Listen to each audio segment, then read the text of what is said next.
Hello, I am here today with the fabulous Natalie Joy, an amazing soprano who I, for one, am very personally happy has decided to make her home in Austin, Texas, and to be part of the music community and music scene here in Austin.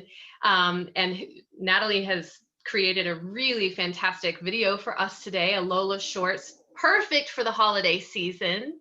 And I thought we'd take this opportunity to just get to know you a little bit better. So I have four questions. The first one is the $1,000,000 question every singer gets asked 1,000 times in their lives. How did you get into singing, and how did you get into opera more specifically? Hi, Liz. Thanks for having me on. Yeah, so I've been singing my entire life. My family is very artistic, and my immediate family is very, very musical.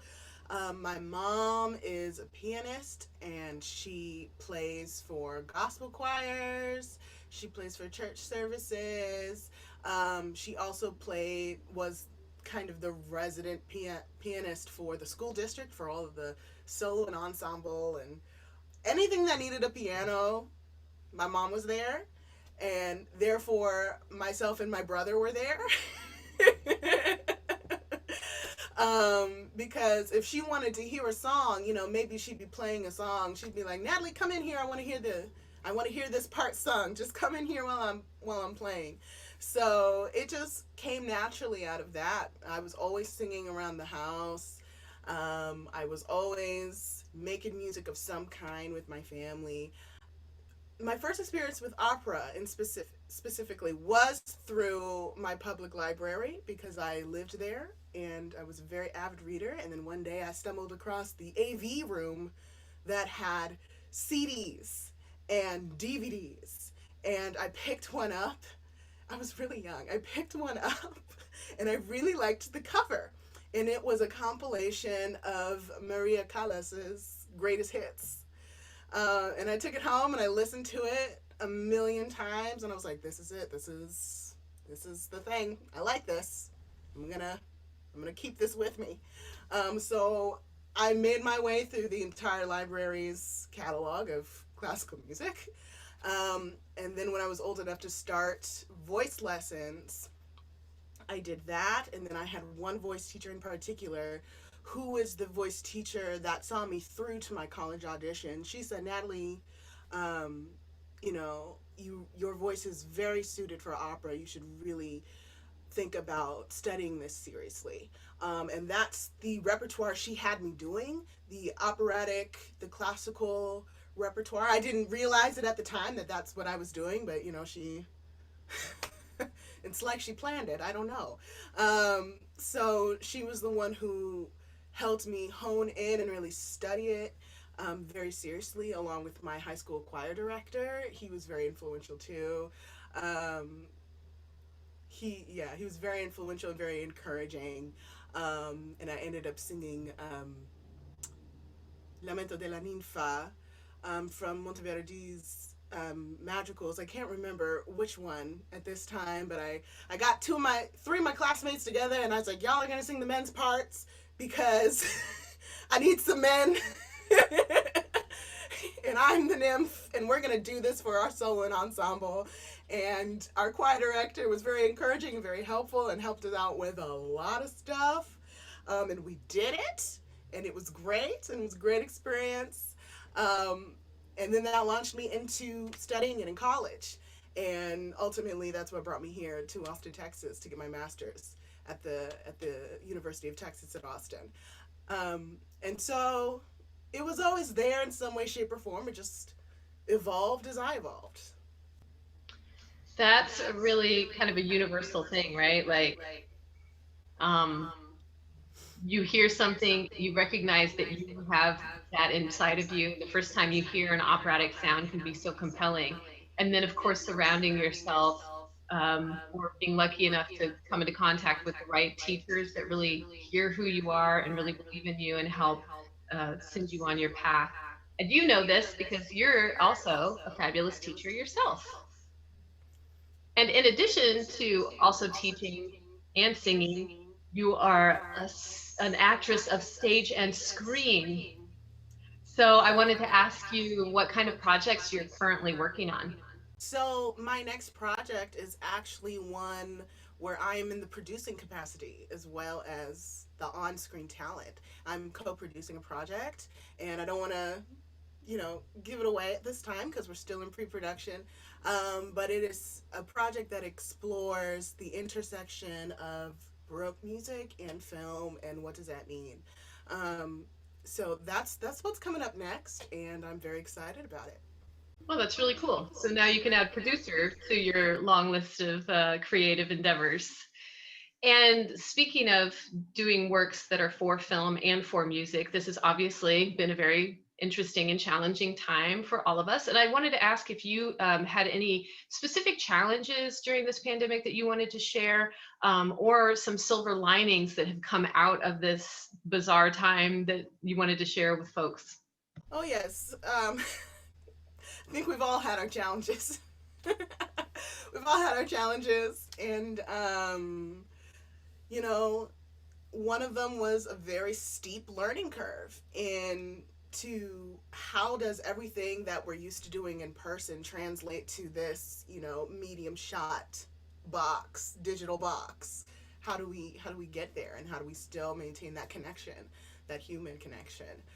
So I had and am still learning about how film production, essentially microphones and staging and blocking, and how that is specific for, once again, this medium shot box. um, and I'm still learning a whole lot about that, but the silver lining is that a lot of opportunities and classes, workshops, webinars, courses, those kinds of things have become available. Um, high caliber, high quality um, instruction in these areas has become very widely available and accessible. And I was able to stumble upon them, and I have taken almost every course, class, workshop, webinar, okay, coffee chat that I have come across. I have at least signed up for all of them. If I didn't make it in person, they send me the replay, so I still get the learning experience. But I think it's amazing because without what I lovingly call this grand pause, without this grand pause, these opportunities would not have been made available online, and therefore not accessible to a wider range of people, including myself. Um, so I'm very thankful for that newfound accessibility in this way. And I'm very happy to see that a lot of things have become a lot more accessible to those who can access the internet. And I do acknowledge and am aware that there are folks who aren't unable to access the internet, unfortunately. So hopefully things can evolve and move forward so things that people need are accessible to them in whatever way, shape, or form that they need them in. Me in particular, I needed it in internet form, and that's how it came to me. So I'm very grateful and glad of that. I love that you call it the grand pause. I think that is so beautiful and poetic, and that so many people can identify with that. Um, and for sure, like I think it's really illuminated how there aren't as many barriers as we thought there were, but also, right, like for folks who don't have access to technology, what does that look like going forward, and how can we make sure that we continue to level the playing field so that we all have the opportunities available to us to reach our full potential as humans. But can I steal the grand pause? That is so beautiful. I will credit you every time.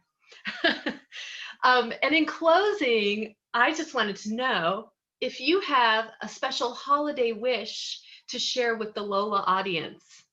Absolutely, yes. My wish for the Lola audience is that you all continue to stay safe and healthy and joyous in this holiday time that is so imbued with holiday spirit and joy and light and happiness and fun. I hope that you are able to see your loved ones in whatever capacity that is safest for you to do so. And I wish for everyone to have a wonderful holiday season and a refreshing new year. Beautiful. Thank you so much for joining us today, Natalie Joy. And I know that everyone is going to enjoy your beautiful song. Thank you so much for having me. I'm very glad to share this song with everyone. Bye. Bye. Chestnuts roasting on an open fire, Jack Frost nipping at your nose, Yuletide carols being sung by a choir, and folks dressed up like Eskimos. Everybody knows a turkey and some mistletoe serve to make the season bright. Tiny tots with their eyes all aglow will find it hard to sleep tonight. They know that Santa's on his way. He's bringing lots of toys and goodies on his sleigh. And every mother's child is gonna spy to see if reindeer really know how to fly. And so I'm offering this simple phrase to kids from 1 to 92. Although it's been said many times, many ways, Merry Christmas, Merry Christmas, Merry Christmas to